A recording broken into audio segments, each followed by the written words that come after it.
dois m'occuper des affaires de mon Père. » Mais ils ne comprirent pas ce qu'il leur disait. Là, je viens de vous faire une lecture assez platonique du texte. Souvent, on lit la Bible comme ça. Mais il y avait de l'émotion dans l'air, là. Ça n'a pas dû se dire sur ce ton-là. Hein? Essayons de revoir un peu comment ça a dû se dire. Alors, ses parents furent très étonnés de le voir là. Et sa mère lui dit, « Hé, mais mon enfant, pourquoi tu nous as fait ça? Tu sais, ton père et moi, on était très inquiets, on t'a cherché partout. » « Pourquoi m'avez-vous cherché? » leur répondit Jésus. « Ne saviez-vous pas que je dois m'occuper des affaires de mon Père? » J'imagine que ça a dû être un peu, ou pas mal, assommant de recevoir une réponse comme ça. En somme, Marie disait, « Tu ne réalises pas, tu ne nous as jamais fait ça. » Peut-être qu'elle s'inquiétait même de ce qu'elle avait eu l'air auprès de ses amis. Là, tu sais, c'est mauvaise mère, t'as lâché ton enfant. Tu sais, on a toutes sortes d'idées qui nous passent par la tête quand soudainement on se rend compte que le petit n'est plus là. Puis l'inquiétude, il a peut-être été enlevé dans une foule. Un peu comme quand on va à Walt Disney avec nos enfants, on a peur qu'ils disparaissent. C'est peut-être les zélotes qui l'ont enlevé pour leur armée. Alors là, qu'est-ce qu'ils ont pensé? On va-tu alerter la police? C'est quoi la police là-bas? L'armée romaine, les gardes du temple? La DPJ n'existait pas. Mais il l'aurait sûrement appelé. Notre fils a fugué. C'est la panique. Et même s'il y avait une petite retenue devant les scribes, parce que quand ils l'ont trouvé, c'était des gens quand même de classe qui étaient là, il y a quelque chose dans le texte qui nous dit que Marie, là, elle aussi est énervée, comme Marie-Madeleine. C'est qu'elle parle en premier, dans une culture où normalement l'homme se serait occupé de prendre l'oreille de son petit gars et de dire « Eh non, aussi, toi, j'ai un petit mot à te dire. » C'est Marie qui prend la parole. Elle, là, elle est sur le bord des nerfs, puis elle vient de trouver son fils. « Qu'est-ce que t'as fait là? » Hein? Il y avait de l'émotion dans l'air. Mais ce qui est encore plus étonnant, c'est la réponse de Jésus. Joseph et Marie devaient s'attendre à quelque chose du genre leur fils baisse les yeux. Je vous demande pardon, maman, papa, j'avais tellement envie de parler de théologie.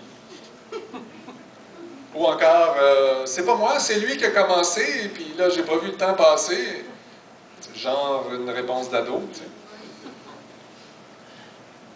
Mais non. Pourquoi m'avez-vous cherché?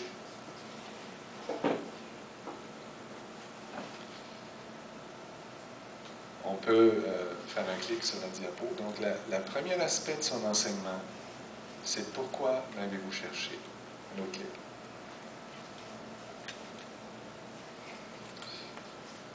Et Jésus se trouve à dire, vous n'aviez pas d'affaire à me chercher. C'est un peu spécial. Pourtant, est-ce que c'est pas normal qu'une mère cherche son enfant? Ça vous est déjà arrivé, vous, d'être inquiet? Parce que votre enfant, vous ne savez pas trop où il est?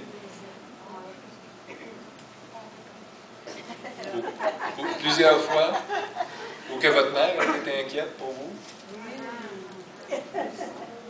Moi, je pourrais vous en raconter plusieurs. Je vais vous en raconter une. À l'âge de 13 ans, justement, pas très loin de l'histoire de Jésus. Je m'étais fait une blonde, plus vieille que moi. 16 ans qu'elle avait. Et là, j'étais gêné de le dire à mes parents, surtout à cause de la différence d'âge aussi. Et ma blonde m'invite à aller au cinéma. Alors, on s'en va voir un film. Et après le film, elle dit, ben, on pourrait revenir à pied, au travers les champs. Oui, mais regarde, c'est 5 kilomètres. Il y a 2 pieds de neige dans le champ. Mais, tu sais, c'est ta nouvelle blonde, tu veux pas dire non, bon, OK. Alors, ça a pris 3 heures à peu près, sans revenir à la maison. Et, je n'avais pas dit à mes parents où j'étais, mais j'avais dit que j'étais à un autre endroit. en train de faire une pratique de musique avec mes copains, et comme je ne rentrais pas, ben, ma mère, elle a appelé, mon garçon, c'est-tu fini la pratique de musique? Quelle pratique de musique? Je n'étais pas encore très rusé, disons. Et en plus, c'était la fête de mon père. Et ma mère recevait 30 ou 40 personnes le soir, et elle comptait sur moi pour l'aider, et elle était anxieuse. Ma mère est plutôt anxieuse quand il y a de la visite, par d'être jugée par la famille, etc. Et là, je rentre dans la maison. Allô, maman? Complètement inconscient de ce que je suis en train de faire. Là, et là, ma mère part à pleurer. Je pense que c'est pire, ça, que quand... C'est pire que cette acheter. Mais c'est une histoire qui m'a marqué. Oh, maman. C'est normal qu'une mère s'inquiète quand son fils disparaît. Et Jésus, qui avait plus de maturité que moi, je pense, à 12 ans, devait comprendre. Lui qui était sans péché, devait comprendre qu'il était normal que ses parents s'inquiètent. Alors, je pense que son message est à un autre niveau, à un niveau plus spirituel.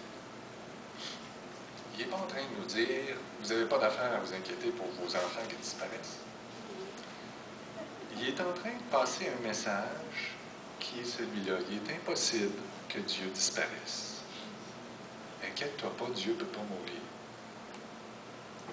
C'est le même message que dans la barque avec la tempête, quand les disciples s'affolent, puis qu'ils disent « Qu'est-ce que tu fais? Tu dors? » Et il dit « Vous manquez de foi. » Dieu ne peut pas mourir, c'est moi le héros de l'histoire. Et je pense que c'est le message du Seigneur.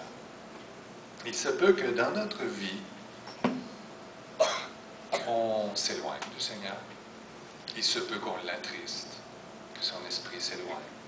Ou il se peut que l'esprit soit tranquille pour un bout de temps sans qu'on l'ait attristé. Mais Dieu est là. Et un jour ou l'autre, il va ressurgir. Comme le héros dans l'histoire, hein? Le héros dans les films des héros, tadam, il arrive toujours au bon moment. Il arrive au moment le plus spectaculaire de l'histoire. Et le Seigneur est comme ça. Il surgit dans nos vies par moments. Mais il est toujours là.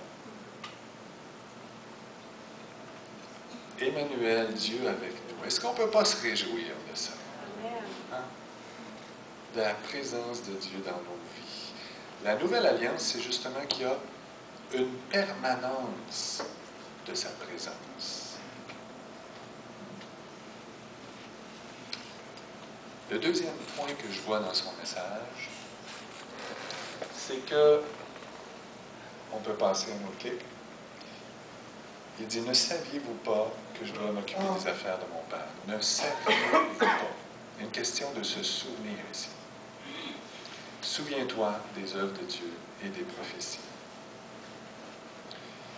Les 2 premiers chapitres de Luc, avant cette histoire-là, nous racontent en détail tout ce qui a été dit sur la vie de cet enfant-là quand il est né.